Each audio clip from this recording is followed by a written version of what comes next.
Okay, so the level of fuel in this is the other generator, and it's just below the filler neck, about an inch below the red line in the filler neck. Where were you? So the level of fuel in the external tank is just below this writing right here. So that's where we're starting with that. Okay, so this is the 5th of October. It's about 10 minutes after noon, and this time we cut the tubing instead of trying to hang on to all the tubing. We cut the tubing, wire tied it to the top of the tank, so it's definitely above the pickup in the tank. The vent is open on the tank, and actually the cap is loose there, so that we know that we got a good vent to the external tank. And there's no S-turns or anything, no traps in the line. It just kind of runs straight down into the tank. So now we're going to hook up the external fuel. We expect it to fill up the internal tank and then siphon up this vent hose to the level of the bottom of the external tank. So this is kind of interesting. What we had to do was raise the supply line up so that it had no S-turns or S-traps or anything in it. And then it started siphoning steadily. You can see the vent tube is filling up. We expect it to fill up to the level of the bottom of the tank. So we're getting a lot of bubbling in the fuel right now, but we're going to have to position this fill line so that there are no S-turns or anything, so it's a steady descent to the generator. Okay, so as you can see, we've got the fuel line wire tied to the vent line, and the vent line was bubbling, and it finally settled out, no more bubbles, and its level is right about equal with the bottom of the external fuel. We also have a wire tie over here on our fuel line, so what we're trying to accomplish is to just keep a steady descent going with no S-traps or anything that dip below the level of the generator's fuel cap. So we're going to crank up the generator and give it a shot. It's about 11:20. I'm sorry, noon 20 right now.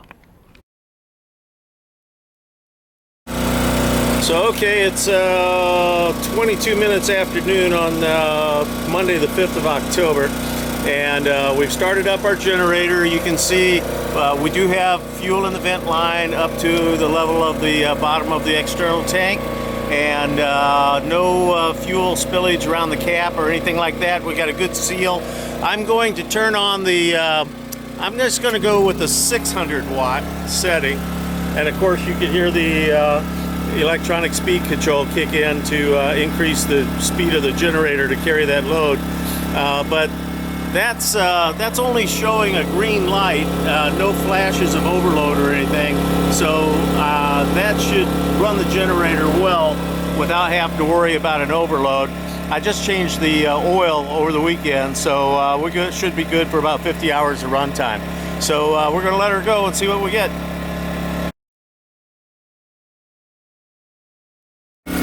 Well, it's just after 4 o'clock, and the generator is still running well. We just got back from flying Aiden's 4th student sortie, and there is no fluid in the vent line, and the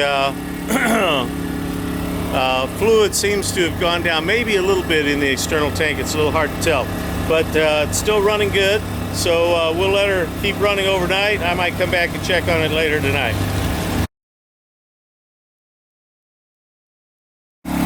Well, this is a good sign. It's almost 8 o'clock, maybe 5 or 10 minutes before 8 o'clock at night, and the generator is still plugging away, and it looks like still no fuel in the vent tube, and we'll see if we can tell how much yeah,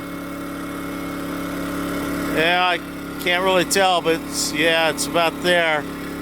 It doesn't seem to have burned an enormous amount of fuel out of the external tank, so maybe it's still running on internal gas. I don't know, but it's still running at 8 o'clock at night. It's under a much lighter load. It's only on the 600 watt level, so we'll let it go overnight and come back and check on it in the morning. Okay, it's about 10:30 in the morning, and the generator is not running.